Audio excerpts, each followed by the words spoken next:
Welcome to the 6th episode of PortfolioCast. Today we're speaking with Cara de Lange.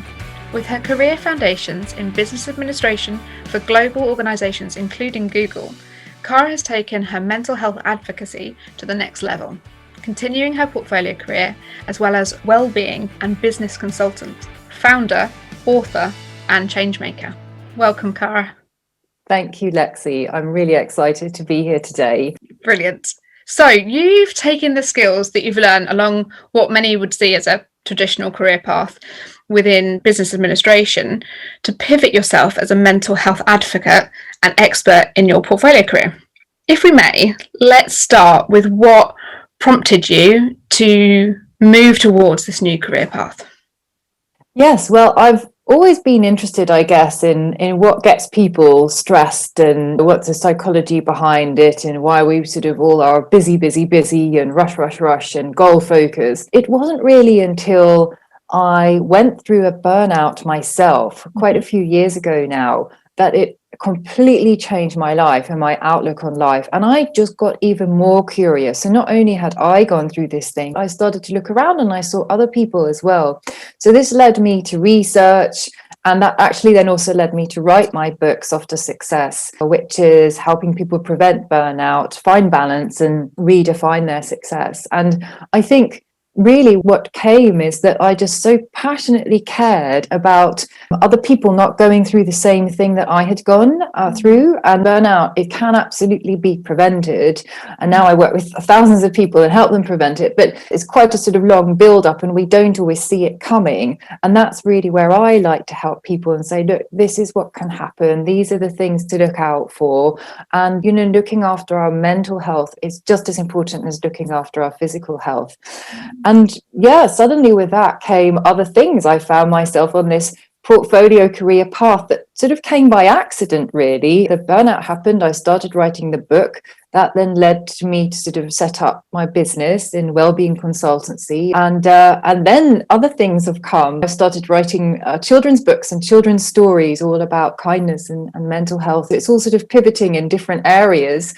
I guess the fact that I went through a horrible burnout was my main catalyst for completely changing things and wanting to help people live a more peaceful, balanced life. Yeah, I'm really interested about how, I've had my own mental health struggles, and to be able to change that, to be able to pivot on the fact that you've experienced that yourself and then you want to go into prevention for others is really interesting. But obviously you've got to dig even deeper within yourself, right? To be able to kind of peel back the onion layers to work out how it happened for you or why it happened for you, then help other people. Absolutely. And that was the hard part, right? I had to peel off all these onion layers. I had to understand and really go into my perfectionistic self and understand, how I got there and what I needed to do to change. And that was not easy because you're faced up to some facts that the way that you are may not have been the right way. And by then I'd had some kids as well, and I wanted to show them a good example. I guess I was trying to do everything too well. That's what we try and strive. And then this burnout happened. And you're so right. It's about going into all of those layers and then facing your fears. Right? I was really fearful of discovering what I could find there, but also about what I wanted to do to help people. Like I was super afraid of standing up and talking in front of people. And in the beginning, almost a bit embarrassed about sharing my experience. Yeah. And then in the end, I ended up writing them. Now it's in blogs, and it's almost the more that I shared what had happened, and I could see how it was also helping people, the easier it got. That makes sense. It's sort of facing your fears, your biggest fears, turning them into a success, really. Yeah. And I think certainly with regards to portfolio careers, there's an element of it where you do have to face your fears and you also have to own your story, and that whole thing about understanding your story and understanding who you are and what you want to be and owning that and showing all of yourself. And there is a level of vulnerability that comes with having a portfolio career because you're not carrying on down a perhaps just more normal route that is often seen or a kind of a perfect way of working. Absolutely. I mean, I think it may become the norm. The portfolio careers, I think, are probably heading towards the norm. Yeah. And actually, I also think that it was very easy for me to maybe continue in a corporate world and life. But inside, I felt I was different. There was just this feeling coming out of wanting to help others, and I needed to act on it. But Mm. it's taking a leap of faith, right? And the balance as well of the portfolio career, there are different things and challenges that come with it. So far, I love it. And we talk about imperfectionism, and that's often tied up with how we view our success and what is success. And I wondered, how did you previously define success, and how do you define it, or rather, how have you redefined it now?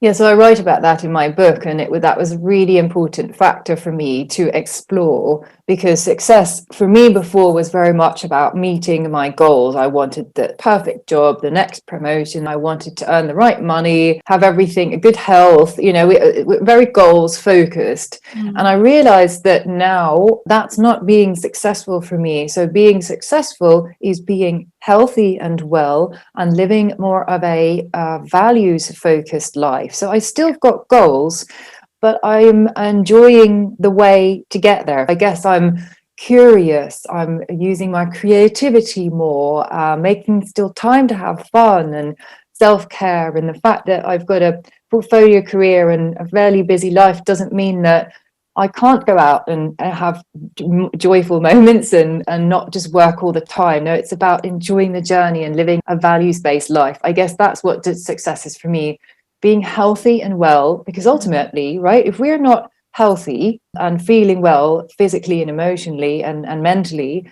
how are we going to be able to enjoy our success? Because you could get to that point where you're like, well, I've managed to get to the goals and things I wanted to reach, but I'm actually not feeling really great. You want to be able to be healthy and well and live a values based life while working towards your goals. Yeah. Yeah, balance is key. Balance is always a question that comes up, and everybody sees it as a scale, right? And you tip between work and life.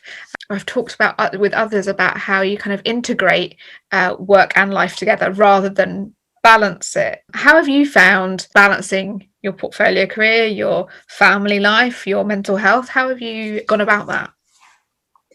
Yeah, so obviously I had to learn from absolute scratch because I wasn't looking after myself well before I went through the burnout. Or actually, I thought I was. Let's put it that way. That's why I come in and talk to lots of people saying, well, you may think that you're doing all the right things and ticking off the right boxes, but sometimes there are other things we need to do in order to prevent burnout. And the way that I balance is that I make sure that I'm running on my own schedule. So even though I'm in a portfolio career, or even when I was post my burnout back in the office, it's very easy to get caught up in other people, other stakeholders, clients. I want you to do this and that, and deadlines.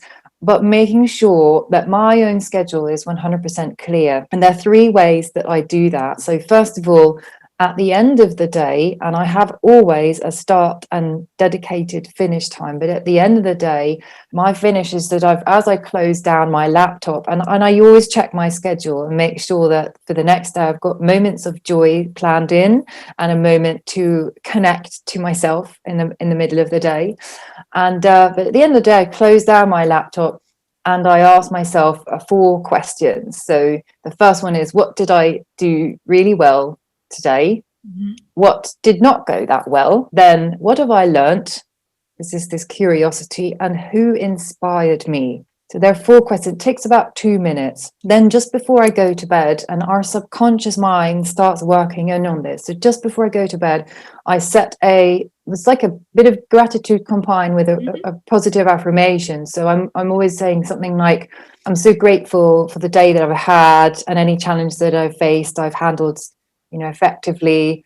And tomorrow I'm looking forward to a peaceful, joyful and balanced day, or I will be peaceful, joyful and balanced. So this is already programmed in my brain. So the moment that I wake up, I reiterate that. And again, I have a few minutes of things that I'm grateful for. So it's the end of the day, the start of the day, in the morning, just those 2 minutes when you wake up. And then I always take time in the middle of the day to just recalibrate and connect to myself. So get out of the head, back into the body, in whatever way. So Yeah. that could be a meditation, I could go out for a bike ride, I could simply, if I'm busy, just feel my palms and feel my toes and wriggle my toes. It could be something short, but there's always a moment that I take time to reconnect to myself. And I guess those three things help me stay balanced and in control of my own schedule. Yeah, absolutely. I mean, there's some really good tips in there. Thank you. Let's look at kind of what's going on in the world right now. As we're recording this, UK has gone into lockdown, and this isn't something that's just affecting the UK. It's worldwide, as we know, and there are many changes going on. And I wonder, what changes to your own career or projects have you seen or had to make this year? Well, I think like everybody, the beginning earlier on in this year was a bit of a shock. I think we were all trying to process it. And I used it actually as a time for a lot of self-work and self-reflection. And then as a moment to reset. We use at Soft Success a lot the ACT method, so the acceptance commitment method. And one thing that I've noticed with clients is that often when we're resistant to something, so, I wish that, there wasn't the virus, I wish that we didn't have to go into lockdown, or I'm feeling anxious, the more that we wish we don't want it, the worse we can feel. So taking a step back and saying things like, I notice I'm anxious about going into another lockdown, just gets you into that sort of observer role. But I think it's a wonderful opportunity actually to pivot, to reset. If you haven't got a portfolio career, now's the chance to set one up. I mean, there's a lot of change happening.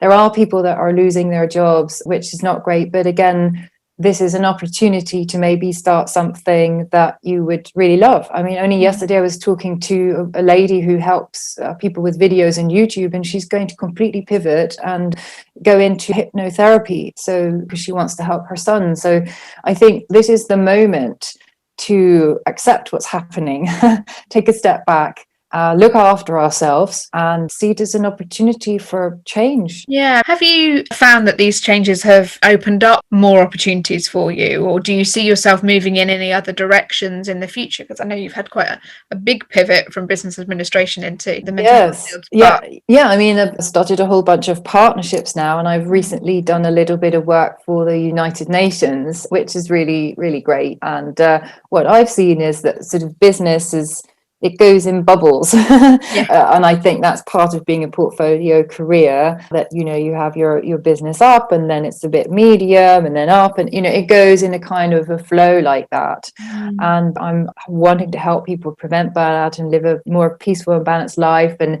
look after their well-being and mental health. So yeah, things are coming now. Yeah. Lockdown, especially for those of us who don't work regularly within teams, and certainly that's something that I faced when I first started freelancing, for example, because I wasn't a regular member of a team, could be facing a lot of loneliness right now. What few things would you recommend to those people in this position?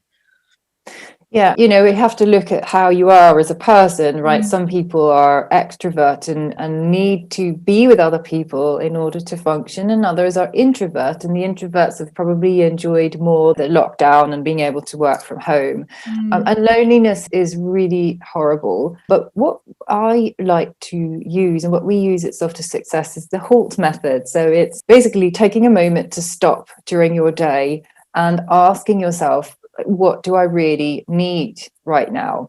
And then HALT stands for hungry, angry, lonely, or tired. So could some feelings come up because actually you've been working away and you've not, had enough to eat or to drink? Lonely, do you need to call somebody? Do you need to process something if you're angry? Or are you tired? Do you simply need to rest more?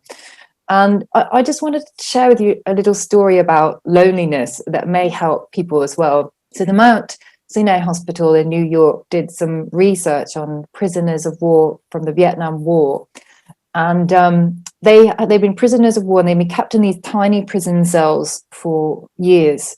And these guys actually came out quite resilient. And the Mount Sinai Hospital was curious to find out why. And they found out there were three reasons why. And the first one was, as they'd made connections. You'll think, how could they've made connections? They couldn't talk. They couldn't see each other. They were in cells on their own.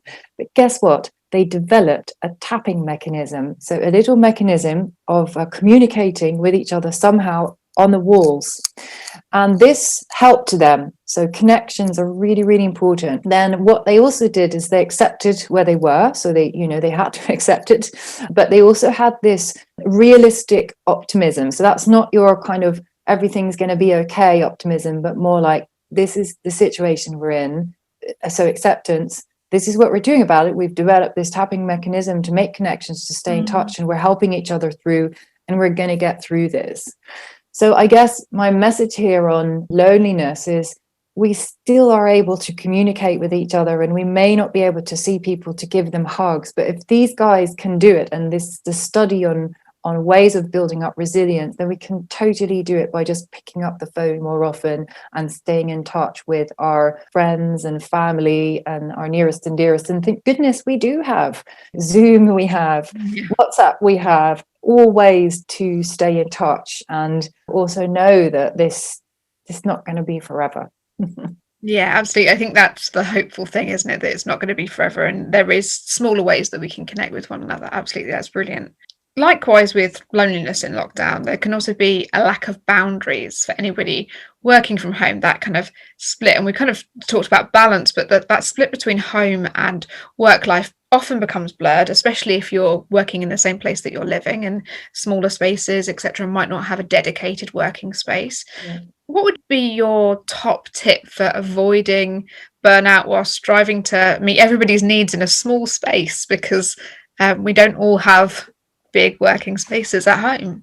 Yeah, absolutely. Well, the biggest thing I can say is please set boundaries around technology. Our smartphones are great, our technology is great, but our minds are being bombarded with information all the time. If it's not work, it's news, it's media, it's social media, and we need a break from that, because what's happening is it's affecting our concentration. And I see this time and time with clients. So I guess the biggest tip is make sure you do a real recharge and not a fake recharge. So when I'm talking about a fake recharge is, I have a client that, he said, well, I was quite good. He said, I finished work at 6 and, working from home. And then I said, what did you do after that? Well, he said, well, then I just was scrolling on my phone and I checked social media. So, well, how long did you do that for? Up till about 8:30, and then I felt quite tired and hungry, and I went, well, there you go. So a whole lot of things that came up for him, not then more feelings of isolation because he wasn't connecting in the right way. He was comparing himself with other people. So this is sometimes what happens on social media, and that's just it may be different for everybody, but really make sure that you're recharging and doing a real recharge and not a fake recharge. So put the phone away, unless you're using it for meditation or something, but then put it away and go and do something else that really recharges you regularly throughout the day. Have you got any tricks that you go back to again and again to ensure that you're balancing your responsibilities and your mental health? As I said, I work on the 3 steps. So I have a very strong start end to the day. So where I'm calming and soothing my nervous system. I have a very positive start to the day. And I always make sure that I take time to recalibrate and recharge in the middle of the day. And I guess another thing that's come up for me in terms of looking after my health, and that's mental health and physical health, has come up even more during this time where we have to stay more at home, is that I need to be out in nature. So as much fresh air as possible. And that's right there, and we can still do that. So at Softer Success, we talk about a mind, body and soul care. I use positive reframing, positive affirmations and meditation, body things like exercise and other ways to release stress from the body, and making sure we sleep well, and there are all kinds of things. And then finally, soul care. For me, the soul care is just being out in nature, grounding and connecting with the trees. So that's, I guess, what works for me. My partner and I know when we haven't been away for a while or haven't been out and had a proper break and gone up to the mountains or gone walking, because you can feel it in your body that you haven't had that reconnection time. Working with some of the largest global companies means that you've seen what the so-called normal, or the previous normal, maybe, career path can look like. What do you see as the benefits to how you work as a portfolio professional? Yes, I've worked in big international companies all over the world, actually. So I know that that was the way of working for me before, and it worked until I pushed myself into a burnout. And then I decided I wanted to do things differently. And I think the great thing about a portfolio career is that you're not just focused on one thing. There are other things that you can do as well at the same time, and sometimes they blend together, whereas in a company you're often a little bit more bound to your role, your title. There are, possibilities to do extra projects and things like that, but you still have to sort of keep on that title. Whereas in a portfolio career, if you find that, and people may be finding this now, right, during the reset and the time of lockdown, that something they may have been working on more in their portfolio career, suddenly that one is less, and then one of the other parts has gone up. Yeah, you can It's dial up and possible, dial right? down as needed, right? You can dial up and down, exactly. And I think that's one of the great advantages of being in a portfolio career. And I like the combination of working from home and being out and seeing clients. Well, not right at the moment, but the combination. So both things, it works for me, but everyone's different. Yeah, and who have you looked to as role models throughout your career, and how did they influence you? Because obviously we take a lot from our community, we take a lot from our network, but I wonder whether there was people in the beginning that really influenced you, or people that really influence you right now. There was actually, and I remember her distinctly, a lady, Agnes, and I was in one of my first or second jobs. And there was this lady who already had a portfolio career. And this was, 20 odd years ago. So she worked in the business where I was working, but she worked there part time, right? So she did 2.5 days there. Then she had something that she did. She was on consulting, and then on the side, she had a beauty salon. And I remember thinking, wow. And she managed it all so beautifully. And there was such an air of enjoyment and balance about her. I think this stuck in my mind. Yeah. I think she was a It's great really important inspiration. to have those people who show you that other things are possible, right? Absolutely. And I think we all have them. If we go back into our careers and the work that we've done, there will have been people that will have inspired us. That's why, again, I like to end the day always and still think of somebody that's inspired me in whatever way, because we can keep finding them. She was my big inspiration all those years ago, that I thought, this is amazing to have a career like this. Yeah. This is a question we often end on. Was there anything that you did when you first started your portfolio career that you would avoid if you were to start over? Yeah. A couple of things, because I just threw myself into it without much guidance. And when setting up my website, I went through a guide that had been recommended by a fellow author via Fiverr.com. The issue I found, though, that working with Fiverr is that everything had to go through the platform. So when there were crashes on the site or problems, I would email this guy, and basically I'd have to wait days for him to get back to me because he was just really, really slow. And so I think that was probably a mistake, because it meant that for a while my website was just unstable. And I really learnt from that, right? And I've learnt from lots of different things, because I'd never set up a business before. And now I've got a couple. But right from the beginning, I had to learn, how am I reconciling expenses? Where am I going to find an accountant? How do I set myself up? What kind of content? How am I writing out the content to go on my site? Social media, everything that sort of came with that. And I write content now myself because I started writing books, but at the time it was sort of like, ooh, now I need to find the right editor. And so it's just a whole bunch of things that we need to think of. But I think that was probably the biggest mistake that I made in terms of not protecting my website. So I would probably recommend, if you're starting on a portfolio career, make sure that you get the ownership to your website and do it in a way that you can have access to the people that are managing it.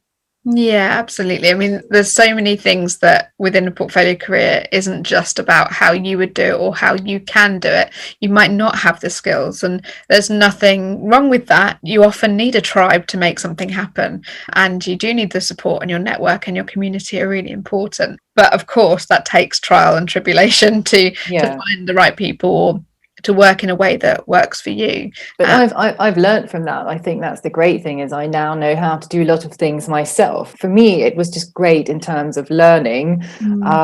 So I fell, but I also learned, and I guess that's all part of it. We need a team of people that can help us, but you may not necessarily want to straight away hire those people. Yeah. So those can all be through different platforms, but just make sure that you're and the website, make sure that you protect that. Yeah, absolutely. If somebody was looking to start up their portfolio tomorrow, or they're sat here facing redundancy or facing another lockdown where they're put on furlough, what would your advice be to them right now? Where can they start? I would actually start with maybe not the practicalities, but digging down deep and writing out what they see as their portfolio career, because the brain needs to understand what it's going to be for you, and often that needs to be written out. It doesn't have to be an official proper business plan, but just something that's written out so that you're understanding the way that you want to go, and then just start. So there's a wonderful lady called Gosha Gorana who wrote a book called The Expansion Game. So turning your biggest fears into your biggest successes. So the thing that you're most fearful about, that's the thing that you just need to start doing. And it may not be perfect, but just start and see how it goes. Yeah, absolutely. I mean, that's exactly how we start off the catapult course, is what are your skills and where do you want to go with it? And sometimes you do need to have that reflection, because we so often are just in our lanes, and you need a little time to expand out of that. Absolutely. I knew that in order to do the work that I do and to help people, I would also have to be talking to people and standing up in front of them. And that was a huge fear for me. So I was so worried about doing that. But after the first time I did it, I actually thought, this wasn't as bad as I thought, and I really, now I love it. I'm missing it. So I do virtual sessions, which I love, but I just also really love being in front of people talking. Yeah, there is definitely something about portfolio careers that allows you to find these new skills or find these new loves that you didn't even realize you liked doing until you try them out and have that time to experiment. Yeah, and what about you, Lexi? I'm just curious, what was your big thing that you learned The from biggest it? thing that I learned, with hindsight, I wish I'd had TPC around when I first started freelancing, because I had an amazing network that I could lean upon and were very supportive, which definitely helped me. And they were my community to begin with, and have certainly been a very strong base to my community. However, that was a lot of reaching out that I had to do, and a lot of standing up and saying, I don't know how to do this. Can somebody help? Which is, like you say, it's a big, scary thing to do. But yeah, some hand holding would have been lovely. And I'm learning stuff as well now, even working with TPC, I'm learning more and more. This has been a really interesting chat, and thank you so much for joining us today. Thank I'm you. going to wrap it Yeah. up there, but I wish you all the best with all your future endeavours. Thank you so much, Lexi. I've really enjoyed chatting to you today, and hope to see you soon at the Portfolio Collective. Brilliant. Thanks very much, Cara. Thank you.